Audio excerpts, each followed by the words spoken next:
മദ്യപാനകാലം എന്ന് പറഞ്ഞാൽ ഞാനൊരു 25 വർഷത്തോളമായിട്ട് മദ്യപിച്ചിരുന്നു. അതിൽ 15 വർഷം ഞാൻ പകലും മദ്യപിച്ചിരുന്നു. പക്ഷേ പകലത്തെ മദ്യപാനം എന്ന് പറഞ്ഞാൽ ഞാൻ ഊണ് കഴിക്കുന്നതിനെക്കാട്ടും പകരം ഒരു 3 കഴിച്ചിരുന്ന ശീലത്തിൽ നിന്ന് ഒരു 2 വർഷമായിട്ടായിരുന്നു വളരെ മോശപ്പെട്ട ഒരു നിലയിലേക്ക് ഞാൻ പെട്ടെന്നായിരുന്നു പോയത്.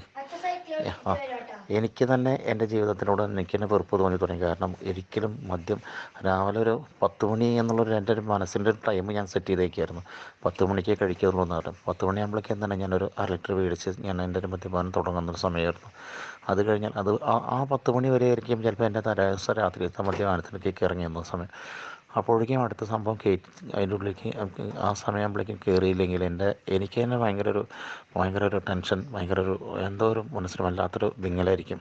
അത് കഴിഞ്ഞ് സ്റ്റാർട്ട് ചെയ്ത് കഴിഞ്ഞാൽ പിന്നെ സമാധാനമായി. അങ്ങനെ ഒരു ദിവസം എന്തായാലും 1 ലിറ്റർ അല്ലെങ്കിൽ ഒരു ഫുള്ള് എന്ന നിലയിലേക്ക് എത്തി തുടങ്ങിയപ്പോൾ എനിക്ക് തന്നെ എൻ്റെ ജീവിതത്തിനോട് ഭയം തോന്നി തുടങ്ങിയിരുന്നു. എനിക്കൊരു ലേറ്റ് മാരേജ് ആയിട്ട് ഞാൻ ചെയ്തത്. എൻ്റെ മകനാണെങ്കിൽ എനിക്ക് ലേറ്റായിട്ടുണ്ടായതായിരുന്നു. അപ്പോൾ ഞാനൊരു പുലർച്ചെ 2 മണിക്കെല്ലാം എൻ്റെ ഉറക്കം കഴിഞ്ഞാൽ പിന്നെ ഞാൻ അവനെ കെട്ടിപ്പിടിച്ച് ഞാൻ വിചാരിക്കും, ഞാനിങ്ങനെ പോവുകയാണെങ്കിൽ എൻ്റെ മകന് അച്ഛൻ അധികമല്ലാതെ തന്നെ നഷ്ടപ്പെട്ടു പോയിരിക്കുമല്ലോ എന്നും ഭയമൊക്കെ എന്നെ ശരിക്കും അലട്ടിയായിരുന്നു.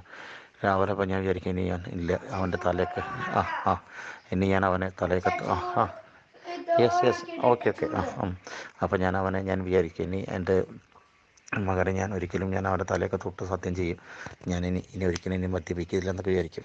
പക്ഷേ ആ ഒരു ഉറക്കം കുറച്ച് കഴിഞ്ഞിട്ട് ഉറക്കം കഴിഞ്ഞ് അടുത്ത ഉറക്കം ഉണർന്നു കഴിഞ്ഞാൽ പിന്നെ സാധനം മേടിക്കേണ്ട കാര്യം ആലോചിക്കലും എത്രമാത്രം പിടിച്ചു നിന്നിട്ട് ഒരിക്കൽ പോലും കഴിഞ്ഞിട്ടില്ല.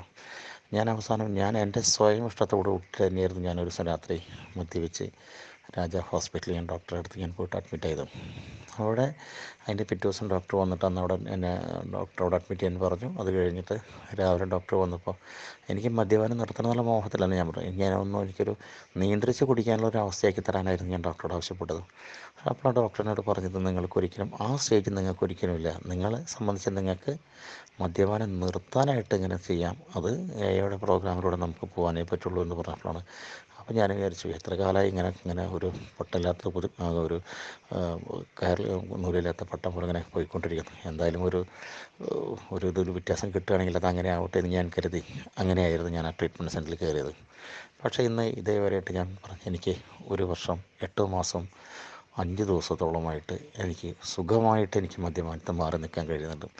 പക്ഷേ അതെനിക്കൊരു ദൈവാനുഗ്രഹം എനിക്ക് കിട്ടിയെന്ന് തന്നെ ഞാൻ വിചാരിക്കുന്നത്. കാരണം വെച്ചാൽ എൻ്റെ കൂടെ അതിലുണ്ടായിരുന്ന വളരെയധികം ആൾക്കാർ സ്ലിപ്പായി പോയിട്ടും പിന്നെ എൻ്റെ കൂടെ നടന്നിരുന്ന ആൾക്കാർ സ്ലിപ്പായിട്ട് ഞാൻ കാണുമ്പോൾ അതിൻ്റെയൊക്കെ ഭീകരമായിട്ടുള്ള അവസ്ഥകൾ ഞാൻ മനസ്സിലാക്കുമ്പോൾ എനിക്ക് തോന്നി, ഓരോ വ്യക്തികളുടെ സ്ലിപ്പോടും നമുക്ക് പഠിക്കാൻ ഒരുപാട് പാഠങ്ങളാണ് നമുക്ക് കാണിച്ചു തരുന്നത്. ഞാൻ മദ്യപിച്ചിരുന്ന എൻ്റെ സ്ഥാപനത്തിൽ എനിക്കൊരു ഗുരുവായൂർ ഗസ്റ്റ് ഹൗസാണ്. അവിടെ ഇരുന്ന് ഞാൻ രാവിലെ ചെന്നിരിക്കുക, എനിക്ക് എല്ലാ സൗകര്യവും അവിടെ ഉണ്ടായിരുന്നു. ഒപ്പം കഴിക്കാനുള്ള എല്ലാ സൗകര്യവും എനിക്കുണ്ട്. അപ്പോൾ എൻ്റെ ഫ്രണ്ട്സിനും വന്ന് കഴിക്കാനുള്ള സൗകര്യം എല്ലാം അവിടെ ഉണ്ട്. അപ്പം ഞാൻ മദ്യപാനം നിർത്തിയിട്ടും എൻ്റെ സുഹൃത്തുക്കൾ ഇപ്പോഴും അവിടെ വന്ന് മദ്യപിക്കുന്ന ആൾക്കാർ ഒരുപാട് ആൾക്കാരുണ്ട്. ഞാൻ മനസ്സിലാക്കേണ്ടത്, ഞാൻ മദ്യപാനം നിർത്തിയാൽ എന്ന് വെച്ചിട്ട് വേറെ ആരും മദ്യപാനം നിർത്തിയിട്ടില്ല. അവരെല്ലാവരും അതേ സാധനം അവരവിടെ സ്ഥലത്ത് തന്നെ വന്നിട്ട് കഴിക്കുന്നുണ്ട്. പക്ഷേ ഞാൻ അത് കഴിക്കാൻ എനിക്ക് പ്രാപ്തനല്ലാത്ത ആളാണ്. ഞാനതൊന്ന് മാറി നിൽക്കാൻ ഞാൻ മനസ്സിലാക്കിയ കാരണം ഞാൻ എന്നേ വരെ അത്തരം ഒരു പരിപാടികളും ഞാൻ ചെന്നിരിക്കാറുമില്ല, അതിന് ഞാൻ കമ്പനി കൂടാറുമില്ല.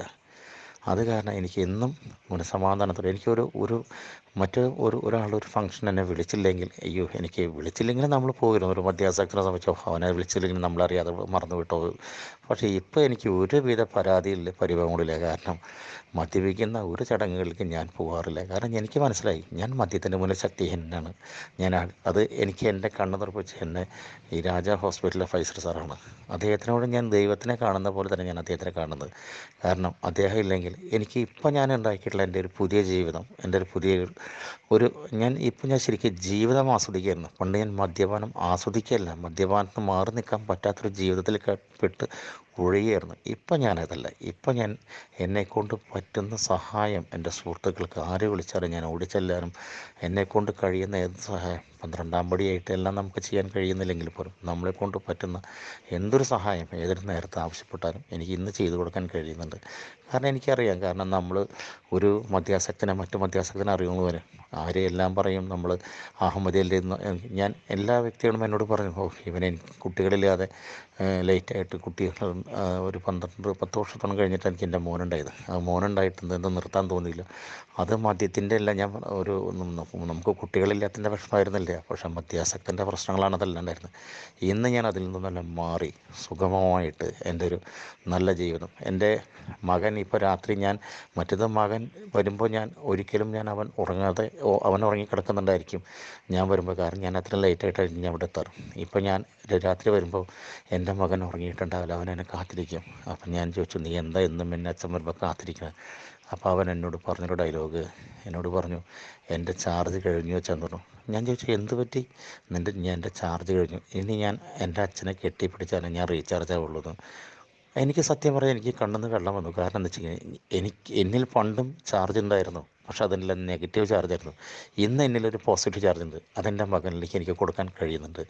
ഏതൊരു വ്യക്തിക്കും എന്നെക്കൊണ്ട് ഞാൻ പറഞ്ഞു, ഞാൻ ഇന്ന് എൻ്റെ കുടുംബത്തിന് ഞാൻ വളരെ സന്തോഷവാനാണ്. കാരണം മറ്റേതെല്ലാം എനിക്ക് എല്ലാ സൗകര്യങ്ങളും ദൈവം തന്നിട്ടുണ്ടെങ്കിൽ പോലും എനിക്ക് എവിടേക്ക് വേണം പോകാൻ പറ്റിയിരുന്നില്ല. കാരണം ഞാൻ ഈ ഫുൾ ടൈം മദ്യത്തിന് ഇരിക്കുമ്പോൾ അവർ വിളിക്കുമ്പോൾ എനിക്ക് പോകാൻ കഴിയില്ലായിരുന്നു. ഇപ്പോൾ അതല്ല, ഇപ്പം ഞങ്ങൾ എല്ലാ സ്ഥലത്തും പോയിട്ട് ഞങ്ങളെല്ലാം ആസ്വദിക്കാനും ജീവിതം ആസ്വദിക്കാൻ ഞങ്ങൾക്ക് കഴിയുന്നുണ്ട്. ഇതുപോലെ തന്നെ എൻ്റെ എല്ലാ സുഹൃത്തുക്കളും ഒരു നല്ലൊരു ജീവിതം ആസ്വദിക്കാൻ കഴിയട്ടെ. ഇതൊന്നും ഉറപ്പായിട്ടും നമുക്ക് മനസ്സിൽ പറയാൻ പറ്റുന്നൊരു കാര്യമാണ്. എയിലൂടെയുള്ള സഞ്ചാരം നമുക്ക് എല്ലാ വ്യക്തികൾക്കും സുഗമമായൊരു ജീവിതം തന്നിരിക്കുന്ന സുഗമമായൊരു ജീവിതം നമുക്ക് ഉണ്ടാക്കാൻ കഴിയുമെന്നുള്ള ഉറപ്പ് തന്നെയാണ്. എന്തായാലും ഞാൻ ഈ പഴമക്കാർ പറയുന്ന ഈ ഇതിലൂടെ സഞ്ചരിക്കുന്നതുകൊണ്ട് എനിക്ക് ഇന്നൊരു കുഴപ്പമില്ലാതെ എനിക്ക് ജീവിച്ച് പോകാൻ കഴിയുന്നുണ്ട്. എനിക്ക് കിട്ടിയ സുഖവും സന്തോഷവും സമാധാനവും എല്ലാവർക്കും നിലനിൽക്കട്ടെ എന്ന് പ്രാർത്ഥിച്ചുകൊണ്ട് നന്ദി, നമസ്കാരം.